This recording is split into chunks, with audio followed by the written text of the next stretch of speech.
در یک گردهمایی مهم که هدف آن ایجاد پلی بین علم و دین بود، 14 پروفسور از نقاط مختلف جهان برای کنفرانس 2 روزه در مرکز دین صلح و نور احمدی گرد هم آمدند.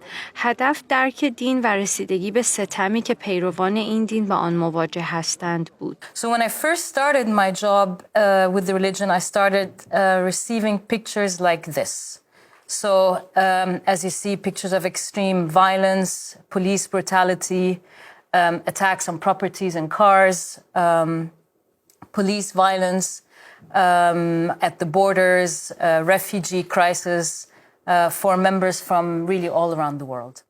تحت رهبری عباس‌صادق، رهبر معنوی جامعه دین و صلح و نور احمدی، در این کنفرانس 7 سخنرانی ارائه شد که جنبه‌های مختلف ایمان و چالش‌های پیش روی آن را بررسی می‌کرد. میان شرکت کنندگان محققانی مانند ماسیمو اینتروین، آیلین بارکر و بنزلر بودند که تخصص خود را از علوم اجتماعی، مطالعات دینی و دفاع از حقوق بشر به ارمغان می‌آوردند.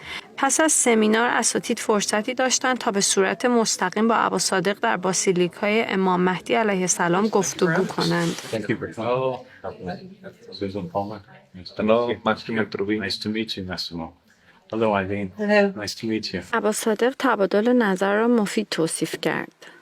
Yeah, thank you. Really touched my heart that you guys accepted our invitation and came from so far abroad, and I hope that the Ansar and the believers have been good hosts to you all.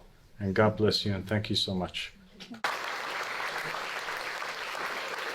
این کنفرانس یک گام برای تقویت درک و همکاری بین ادیان مختلف و حوزه‌های علمی با برنامه‌هایی برای برگزاری کنفرانس‌های بیشتر در آینده است. دین صلح و نور احمدی مشتاقانه منتظر گفتگوهای بیشتر در سطح جهانی است.